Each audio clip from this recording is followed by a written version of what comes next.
Hello, everyone. It's been a minute. I've been around, just lurking, but I've had to attend to some things, which I will kind of get into now. Just a quick recap.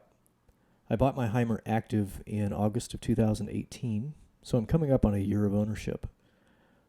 I've learned a lot in that time about RVing and van life in general, and some tough lessons about the quality control that goes into RV construction.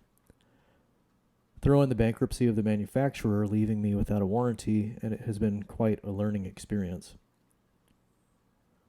On the plus side, the major repairs that I had, notably the replacement of one of my lithium batteries, were handled before all of that went down.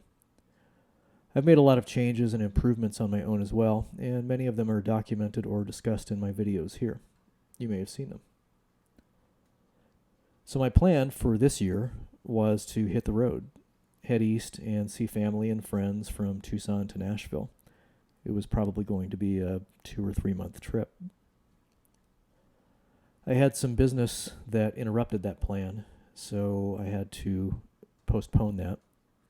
And my alternate plan was to head to Utah to visit the guys at Off Highway Van to lift the Heimer. And then I had to cancel that also.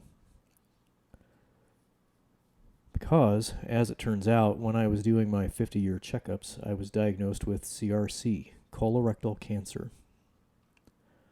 Once I found out what was happening, I went silent on the topic, not without first getting the obligatory comments about how colon screening is all a big sham in order to bill you and the insurance company for unnecessary procedures. And let me address that for just a moment. Sure, 99% of people who get a colonoscopy are clear or have very minor issues that are addressed during a procedure. Me, part of that remaining 1%, is the entire fucking point that doctors are hammering the message that screening needs to happen sooner. Right now, the accepted threshold is 50 years old. Now, I'm not even 50 yet. There's a push to move that number to 45 to get the insurance companies to include coverage for it at 45, and I'm an example of that reason. So if you have any intention of spouting the "it's a scam" line again here, save it, because I am the definition of why it happens. Mine was caught early, and by early meaning it hadn't grown too large or gotten too far, but in all likelihood it had been developing for a couple years. Something that could have been caught and removed internally, rather than enduring the surgery that I am currently recovering from. That surgery is called LAR, lower anterior resection. In short, they took a section of my upper rectum and lower colon out and put the ends back together. Nothing to sneeze at, even using the laparoscopic Da Vinci robot and only having 5 penetration points instead of slicing me open. It was still a 4-hour procedure, and it kept me in the hospital for 3 days, with a recovery time of 4 to 6 weeks expected. Then I get the added bonus of cleanup chemotherapy for somewhere between 3 and 6 months, which has yet to be determined.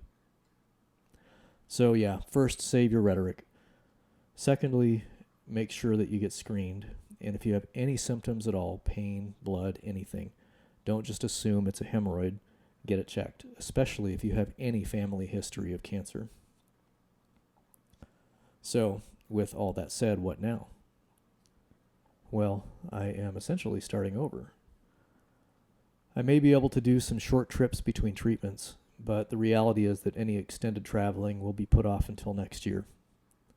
But I will still maintain the traveling solo theme, so if I take a week in Hawaii or a road trip to Utah for that van lift, I'll still share it with you. Now, here's a little more backstory as to why I actually am where I am. I spent a long career in IT, solving problems, helping others succeed, and being the one in charge. I loved it, but it consumed my life. There was no such thing as time off for me. Any traveling that I did was for work. I was 47 years old and had only done any real traveling in the last 2 years, having gone to BCS, Mexico, Italy, and Maui. So much to see, but my life was at work. For a number of reasons that I won't go into here, it was just time for me to shuffle my life up. I was in a position where I didn't rely on a paycheck, and I had an opportunity to leave the corporate world and work for myself. I decided in the meantime I would do some traveling and decompress first, and went a number of places to visit family, took a week in Honolulu, went on a cruise, took the Amtrak Starlight train, and tried to figure out what I wanted to be when I grew up. I just had no real direction yet. Then, in 2018, I lost a nephew to a very aggressive cancer.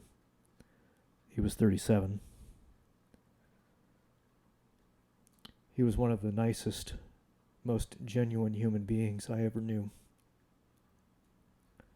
And the packed house at his memorial was proof of that. I remember thinking to myself, there's no way I would fill a room of this size. Members of his church, friends, family, and even customers of the grocery store he worked at were there, having gotten to know him over the years. Everyone loved him and missed him, and it was standing room only. He was a wonderful man, and then in an instant he was gone. It was then that I had tangible evidence that you can never count on another tomorrow, that we aren't invincible, and I decided I was going to start seeing and doing everything I hadn't yet. The RV was going to be my method of traveling the continental United States, seeing all of the things that you would have on a sightseeing list, as well as places off the beaten path, hidden gems that most people would never even know about. I took a couple preliminary trips as I sorted out the van, getting it ready for the big adventure, and then I found out that I too had cancer. Coming out the other side of this experience, I see now how tenuous our grip on life actually is, and how quickly it can change, and how there might not be a next time. So now more than ever, I know that I need to make the most of what time I do have here, because all of us do. And so if you want to come with me as I see the things that I spent so long ignoring because I was just going to do it tomorrow, then stay tuned.